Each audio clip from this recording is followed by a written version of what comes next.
Oya, kama kama. Vipi umeweka? Kama kama. Wewe umechelewa kutokea mazingira. Nipata dharura kidogo tunaelewa tena.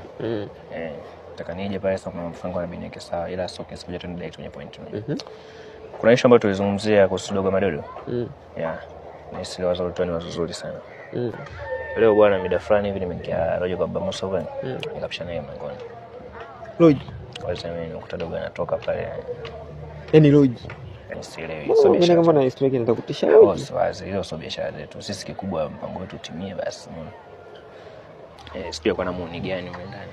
Wewe dadisi hapo kuchunguza fulani hivi kama alikuwa na mchizi gani huko ndani? Sikuwa na hilo wazo, maki mwengu ana haraka zangu unajua tena. Ila dogo nilipomwangalia hivi nimsindikiza kidogo kwa macho. Yaliyomo yangu. Na hisi ile wazo wako tu. Hasa kutoka guest ya sijakaa, unajua. Kaka kwani mimi pena nataka kambi. Hii kwa jitu kulipa kisasi kwa madodo. Kwa mimi masuala sijui ya kujali sijui kwa nani kwa nini. So biashara yangu kabisa. Kweli ile wazo lotoni wazo zuri. Kweli? Na tufanye kitu. Sasa tunipataje mwanangu? Namba nimesahau kumuomba, sijamuomba kabisa. Sasa tunipataje? Unajua mtoto wenyewe ndo kama hivi.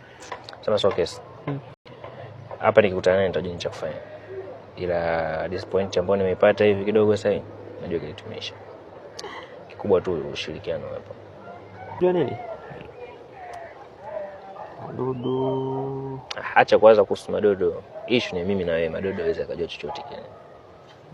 Issue ni mimi na wewe na naisha hapa kwetu. Sasa namba. Alafu ni sawa. Unajua iko fast sana. Sijapata nafasi hata kumwongesha chochote na namba sijachukua ila sio kesi. Najua nikikutana naye kila kitu kitakuwa sawa. Namba nichukue.